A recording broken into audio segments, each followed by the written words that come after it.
Assalamualaikum warahmatullahi wabarakatuh. Alhamdulillahirrahmanirrahim.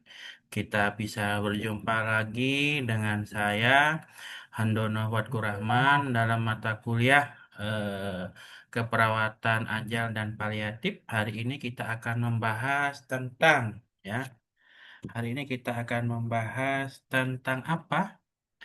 Tentang manajemen nyeri pasien paliatif.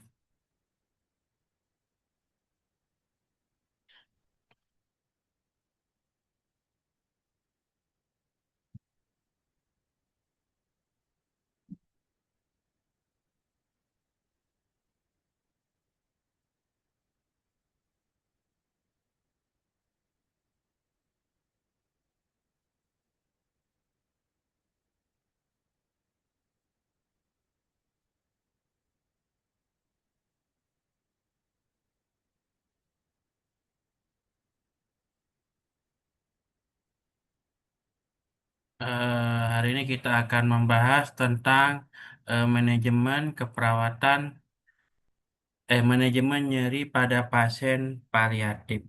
Namun seperti biasanya, sebelum kita mulai, kita membaca dulu sholawat kepada junjungan Nabi besar kita Muhammad SAW supaya kita mendapatkan manfaatnya. Dengan membaca salawat nariyah. Bismillahirrahmanirrahim. Allahumma sholli sholatan kamilata wa salim salaman taman ala sayyidina Muhammadin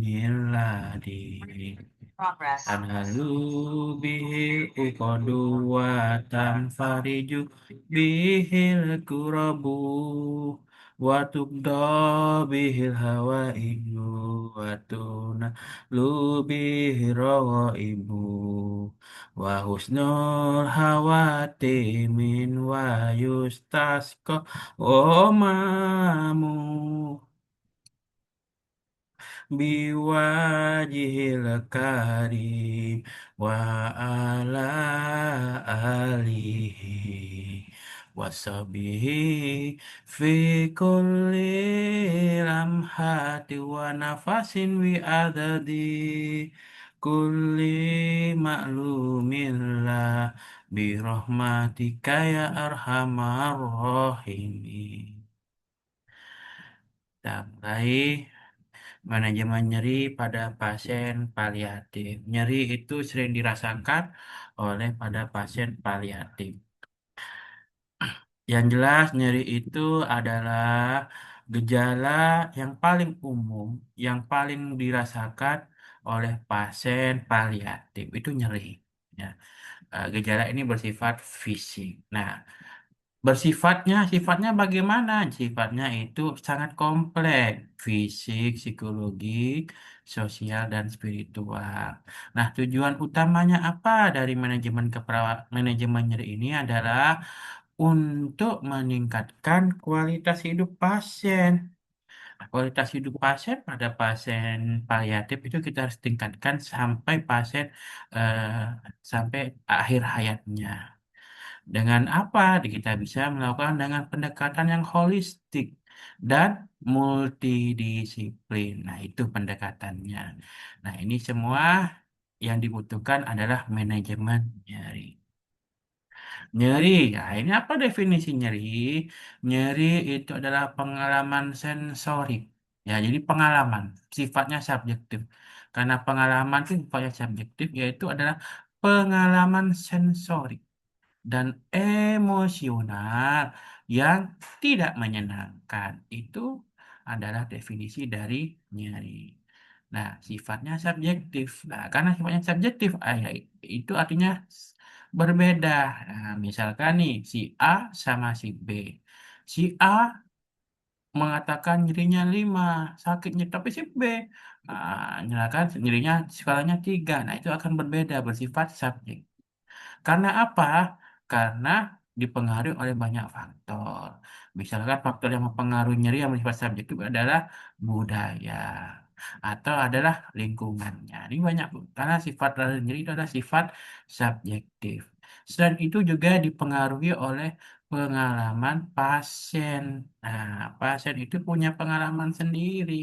Selain sifatnya subjektif, juga dipengaruhi oleh sebuah pengalaman individu atau pengalaman pasien.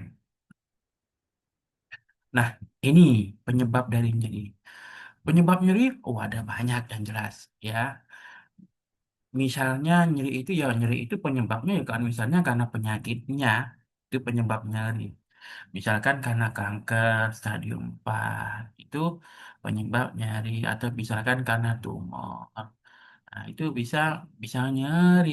Nah, ataupun bisa nyeri intinya nyeri itu akibat penyakit. Kalau dalam diagnosa keperawatan itu akibatnya bisa akibat masalah fisik. Nah, seperti itu atau penyakit. Nah, selain itu karena penyebabnya penyakit, nyeri itu bisa diakibatkan karena pemberian terapi. Seperti itu. Terapi bisa nyeri. Misalkan contohnya apa? Misalkan diberikan terapi kemo. Ah, obat kemo itu obat ada yang nyeri seperti itu. Atau misalkan nyeri itu diberikan antibiotik, ada antibiotik yang nyeri seperti itu. Antibiotik intravena itu ada yang nyeri. Gak usah jauh-jauh lah anti analgesik ini. Misalkan analgesik yang untuk pasien yang biasa saja lah, pasien yang bukan paliatif. Ada analgesik, kemudian dicampur dengan 5 cc, 5 cc NaCl, masuk ke intravena, wah itu nyeri luar biasa itu. Nah, itu menyebabkan nyeri akibat terapi ataupun akibat obat.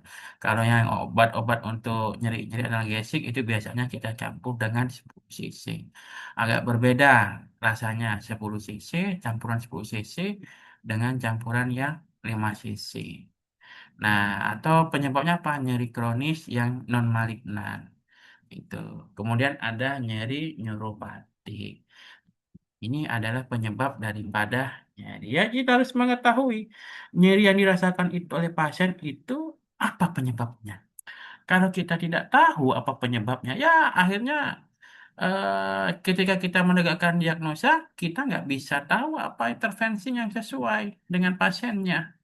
Seperti itu. Kalau misalkan kita tahu penyebabnya, kita bisa memberikan intervensi yang sesuai dengan kebutuhan pasien. Nah, apa faktor yang mempengaruhi nyeri? Ini faktor yang mempengaruhi nyeri itu bisa usia, ya. Usia itu juga mempengaruhi nyeri karena berhubungan apa? Berhubungan dengan pengalaman. Ya. Kenapa disebut ada berhubungan dengan pengalaman? Misalnya nih, orang yang dicoblos, kita ambil contoh aja lah, infus ya, pasang infus saja. Ketika masang infus itu, orang yang baru pertama kali dipasang infus, sama orang yang sudah 10 kali di atas 10 kali dipasang infus, itu pasti pengalaman nyeri pasang infusnya itu pasti berbeda. Nah, itu yang disebut dengan pengalaman sebelumnya. Nah, usia pun juga sama, ya. Usia pun juga sama. Makanya kalau kita lihat pada pasien yang anak-anak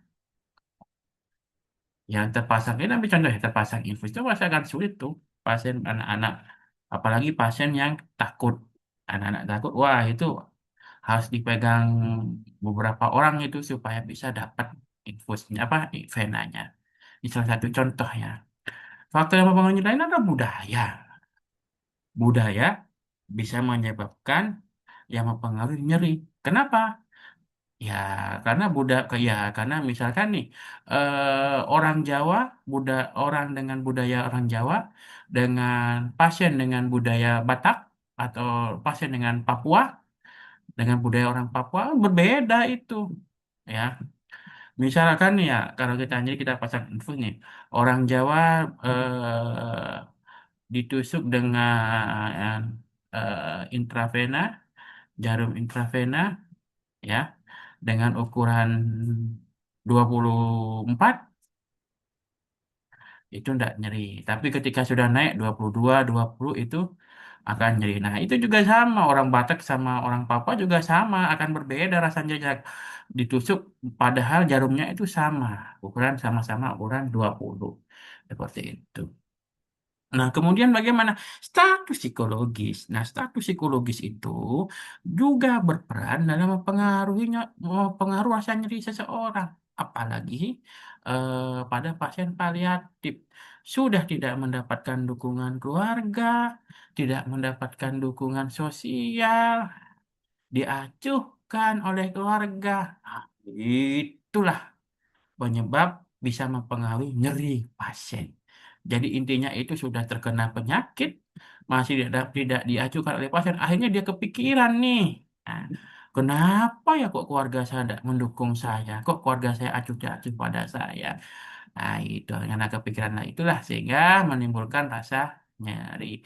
Intinya mempengaruhi rasa nyeri pada pasien.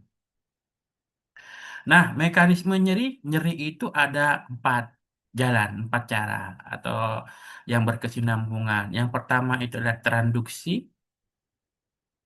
Setelah tranduksi itu ada transmisi. Setelah transmisi itu ada persepsi. Nah, setelah persepsi itu adalah muncul yang namanya modulasi. Apa itu tranduksi? Tranduksi ini adalah proses perubahan stimulus rangsangan yang merusak jaringan menjadi impul listrik yang dapat dihantarkan oleh saraf. Nah, itu adalah tranduksi. Ya, proses perubahan stimulus yang merusak jaringan menjadi impul listrik yang dapat dihantarkan oleh saraf. Jadi luka, tusukan, tes, nah itu ya, ada rangsangan sehingga menjadi impul listrik kemudian dihantarkan ke saraf. Artinya rangsangan nyeri itu dirubah menjadi sinyal saraf. Itu namanya tranduksi. Setelah tranduksi apa? Ini proses terjadinya tranduksi. Misalnya nih ya, terjadi kerusakan jaringan. Contohnya kerusakan jaringan itu adalah inflamasi, atau tumor, atau luka, ataupun tekanan jaringan. Nah, ketika terjadi kerusakan jaringan, maka sel itu akan melepaskan zat kimia. Apa yang dilepaskan? Yaitu prostaglandin, bradikinin, histamin, serotonin, dan substansi P. Nah, zat inilah yang merangsang nosiseptor atau reseptor nyeri. Nosiseptor ini sama dengan ujung saraf bebas yang sensitif terhadap ketika terjadi perubahan energi, maka ada stimulus. Nah, stimulus ini yang terjadi yang merubah menjadi impul listrik. Luka jaringan, nah ini kurang lebihnya begini nih. Adanya luka jaringan, kemudian adanya keluar zat kimia, kemudian adanya kena kena reseptor nyeri kemudian jadi sinyal nyeri jadi sinyal listrik sehingga dihantarkan ke otak itulah tranduksi ya ini adalah proses awal ingat tranduksi. Nah, apa jenis jenis-jenis stimulus pada tranduksi apa saja? Yang pertama kalau secara mekanik itu contohnya adalah tekanan tumor itu jenis stimulusnya. Yang kedua kimia. Kimia itu apa? Inflamasi. Yang ketiga secara termal. Termal itu apa contohnya? Panas atau dingin. Ini jenis stimulus pada tranduksi. Tahap tranduksi pada pasien paliatif. Ini tahap-tahapannya. Pada pasien paliatif, yang jelas itu pastinya terjadi banyak kerusakan jaringan kronis. Nah, ketika terjadi banyak kerusakan jaringan kronis, maka produksi zat kimia nyeri menjadi meningkat. Nah, ketika meningkat, maka tranduksi itu akan terjadi terus-menerus. Hasilnya bagaimana? Ya, hasilnya akan terjadi nyeri persisten dan nyeri yang sulit dikontrol. Nah, ini hasilnya. Karena terjadi kerusakan terus-menerus, produksi zat kimia meningkat, zat kimia nyeri meningkat, tranduksi jadi terus-menerus, nyeri persisten atau nyeri yang sulit dikontrol. Bagaimana cara mengatasinya? Ya, kita bisa mengatasi dengan terapi farmakologi. Ini kalau nyerinya berat ya. Eh, non-steroid antiinflamasi disease misalnya ibuprofen. Ibuprofen itu menghambat prostaglandin dan mengurangi proses traduksi. Artinya obat bekerja di tahap paling awal nyeri. Ya, ini tahap salah satunya ya. Tapi kalau misalkan nyerinya itu kita skalanya ringan, kalau ringan itu kan kalau 0 sampai 10 itu kalau pasiennya 9, nyerinya gimana 3. Nah, kalau nyeri 3 itu kita bisa berikan terapi non farmakologi. Tapi kalau misalkan di atas 3, misalkan nyerinya 4, 5, 6, 7, jangan coba-coba kasih terapi non farmakologi. Bukan nyerinya sembuh, malah nyerinya malah tambah naik. Nah, kalau di atas 3, misalkan nilai skalanya 4, ya kita berkomunikasi, berkolaborasi dengan tim medis untuk diberikan terapi farmakologi. Nah, satu transduksi apa yang tadi? Yang kedua adalah transmisi. Proses menghantarkan impuls nyeri dari tempat cedera menuju sistem saraf pusat. Ya, menghantarkan impuls dari tempat cedera ke otak. Nah, itu melalui jalur saraf itu namanya transmisi. Sinyal nyeri dikirim ke otak itu namanya transmisi. Proses transmisi. Jadi, input dari nociceptor atau asid tranduksi sudah berupa sinyal listrik dihantarkan melalui saraf perifer. Ya, ada namanya serabut A ke delta, delta nyeri cepat tajam. Kalau serabut C nyerinya lambat atau tumpul. Nah, itu. Masuk ke medula spinalis, tulang belakang, tepatnya di dorsal horn. Diteruskan ke otak melalui jalur spinothalamic tractus. Ya. Menuju ke otak, ke talamus dan korteks. Sehingga siap dipersepsikan sebagai nyeri. Jadi gini, ada luka, ada sinyal listrik, saraf, sumsum tulang belakang, dan melanjut ke otak. Ini proses transmisi. Transmisi pada pasien paliatif. Yang jelas jalur sarafnya itu ya pada pasien paliatif itu bisa terjadi kerusakan atau disebut dengan neuropathic pain. Nah, transmisi bisa menjadi berlebihan namanya hiperalgesia. Salah sinyal namanya allodynia. Tahap transmisi adalah target penting terapi. Ini misalnya nih ya, kalau kita berikan kolaborasi opoid menghambat transmisi sinyal nyeri di spinal cord, misalnya morfin atau fentanyl. Anestesi lokal memblokir penghantaran impul. Artinya sinyal yang disampaikan yang harusnya sampai ke otak, dia itu tidak sampai ke otak. Jadi diblokir ya. Jadi nyerinya itu diblokir di jalannya. Jadi ibaratnya ini ya kalau ibaratnya itu lukanya di Python, otaknya di Surabaya, nah diblokir ini, diblokir diblokir di stop dulu di Keraksan. Nah, itu diblokir. Sehingga apa? Nyeri itu tidak sampai ke otak, sehingga otak itu tidak mempersepsikan adanya nyeri. Diblokir seperti itu. Lanjut. Persepsi adalah proses ketika otak menerima dan menginterpretasikan dan menyadari adanya impul nyeri sebagai pengalaman nyeri. Sederhananya nih, otak kita itu menyadari bahwa oh ini sakit.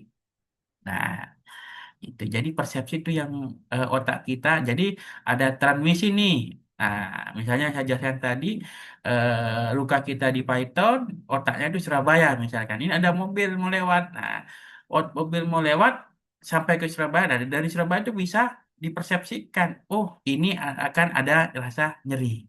Seperti itu perjalanan. Seperti itu. Nah, bagian otak yang terlibat apa? Ada sistem talamus, pusat distribusi sinyal. Ini yang mendistribusikan sinyal. Yang kedua ada korteks cerebri, itu yang menginterpretasikan nyeri. Kemudian ada sistem limbik, respon emosional atau cepat takut, cemas ataupun takut. Kenapa nyeri bisa berbeda pada setiap orang? Nah, ini lagi karena persepsi dipengaruhi oleh satu, emosi. Cemas, depresi, pasti akan meningkatkan rasa nyeri. Yang kedua, budaya. Yang ketiga, pengalaman nyeri sebelumnya. Yang keempat, dukungan sosial. Yang kelima, spiritual. Maka sudah dijelaskan di awal bahwa nyeri itu sifatnya sangat subjektif. Proses persepsi. Nah, ini prosedurnya persepsi. Ketika info nyeri sampai ke otak dari transmisi, maka masuk ke talamus. Dari talamus diteruskan ke korteks cerebri. Sehingga otak menginterpretasikan nyeri berdasarkan kepada pengalaman sebelumnya, emosi, dan kondisi psikologis. Sinyal sampai ke otak, otak ini yang menilai. Oh, ini nyeri. Seperti itu proses persepsi. Persepsi pada pasien paliatif. Pada pasien paliatif sering mengalami yang namanya cemas, depresi, stres, takut mati. Nah, keadaan itulah yang menyebabkan memperberat persepsi nyeri. Jadi, pada pasien dengan kondisi-kondisi cemas, depresi, stres, takut mati, rasa nyeri itu akan terasa sangat berat. Walaupun stimulusnya itu sama. Nah, itu. Pada tahap persepsi, terapi tidak hanya obat, tapi dibutuhkan konseling, psikoterapi. Ya. Yang kedua adalah komunikasi terapeutik. Nah, yang ketiga adalah relaksasi dan distraksi. Keempat adalah spiritual care. Fokusnya adalah mengubah cara otak merasakan nyeri seperti itu. Ini adalah persepsi. Oke. Modulasi. Sebentar, saya minum.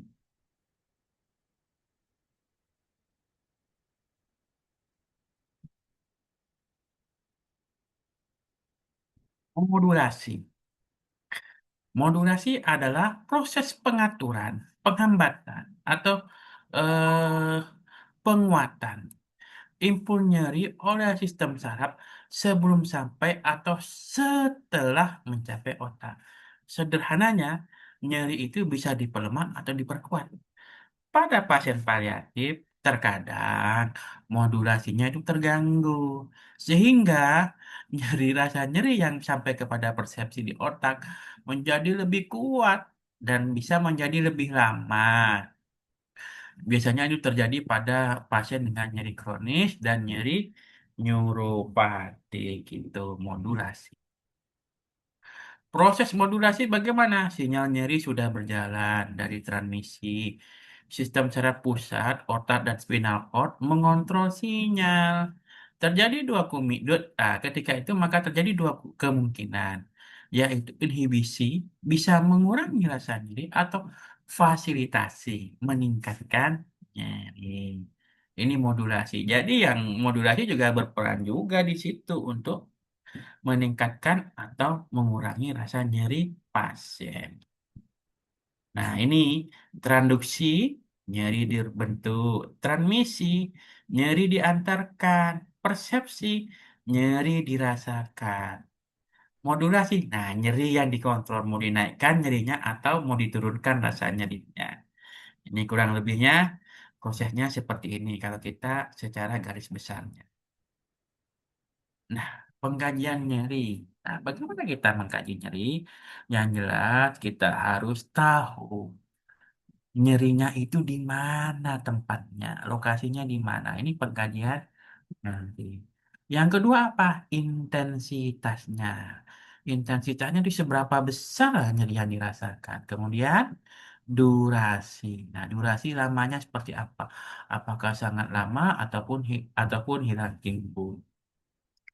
Kemudian karakter dirinya itu bagaimana? Nah, itu yang kita perlu tahu, yang perlu kita kaji. Kemudian nyeri itu dirasakan pada saat kapan atau pada saat apa? Nah, ini kita mengkaji faktor pencetus ataupun nyeri itu hilang pada saat apa atau pada saat kapan. Yaitu faktor yang memperingatkan. Itu kita harus mengkaji itu. Namanya pengkajian nyeri. Nah, pengkajian nyeri adalah proses sistematik untuk mengidentifikasi karakteristik nyeri pasien secara komprehensif guna menentukan intervensi yang tepat. Nyeri adalah apa yang dikatakan pasien. Tujuan pengkajian nyeri yang jelas menentukan jenis dan sumber nyeri, menentukan parahnya, parah atau tidaknya nyeri, dan menjadi dasar kita memberikan intervensi. Itu tujuan dari pengkajian nyeri dan mengevaluasi intervensi kita baik farmako ataupun non farmako efektif atau tidak. Nah, itu tujuan dari pengkajian nyeri. Nah, seperti yang kita tahu bersama, pengkajian nyeri itu adalah PQRST ya, P dari mulai P. P, P itu adalah provokasi. Nah, apa yang memicu nyeri? Apa yang memicu nyeri? Apa yang mengurangi nyeri? Jadi provokasinya. Contoh, misalkan kalau kita kaji, Pak, saya ini kalau bangun bangun misalkan bergerak saya terasa sakit kaki saya Pak. Nah itu biasanya nyeri itu muncul ketika pasien bergerak. Ini contohnya. Quality, nah, kualitasnya gimana?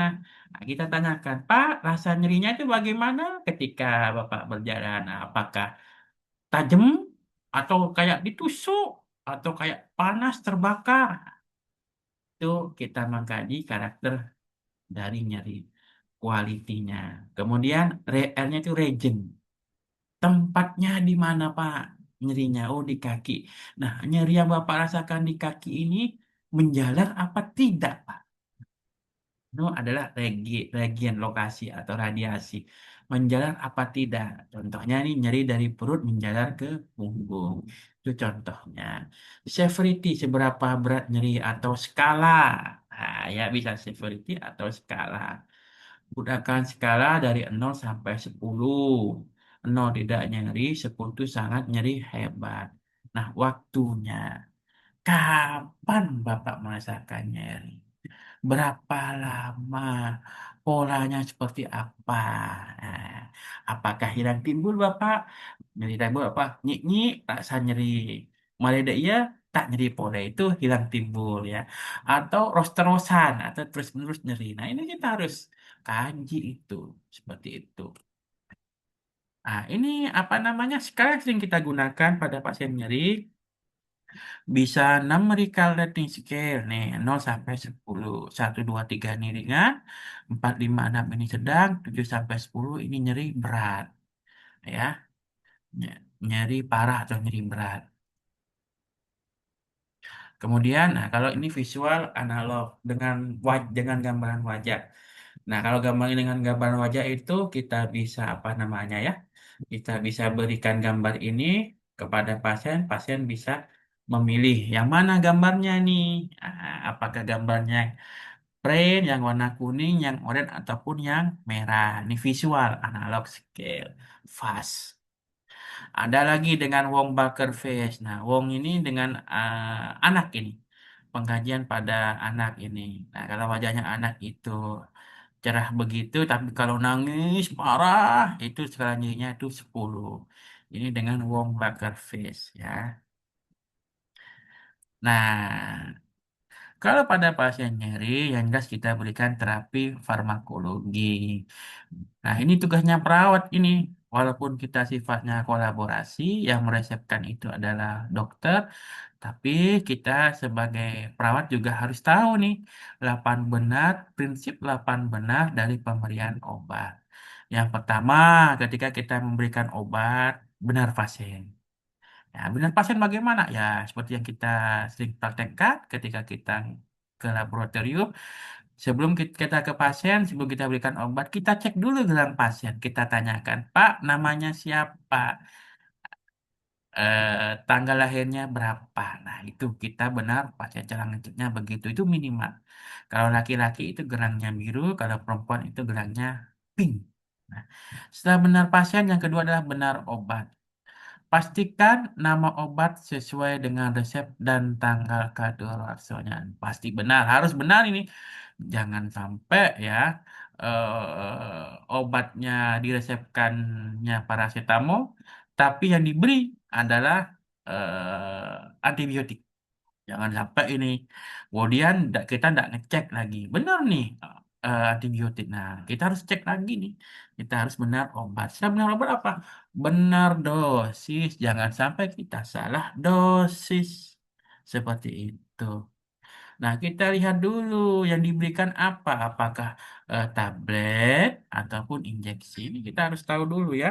Kita harus dengan benar benar dosis. Yang keempat bagaimana? Yang keempat itu adalah benar waktu. Nah, diberikan kapan? Apakah diberikan pagi atau siang atau sore atau malam? Nah, kemudian kita benar rute. Harus pastikan nih obat ini diberikan oral, apa intravena, apa IM, intramuskular, apa subkutan, atau bagaimana? Nah, ini harus benar rute. Kemudian kita harus benar-benar informasi. Kita harus berikan penjelasan tindakan obat kepada pasien. Apa manfaatnya, apa tujuannya, rasanya bagaimana. Jadi benar-benar pasien itu mengetahui. Benar respon, periksa respon obat memberikan apa, efek dihadap, memberikan efeknya bagaimana. Kemudian di benar dokumentasi. Catat obat ini diberikan kapan, jam berapa, dosisnya berapa, waktunya kapan. Nah, ini. Kenapa harus didokumentasikan? Ya harus didokumentasikan. Nah, misalkan adik-adik shiftnya shift pagi.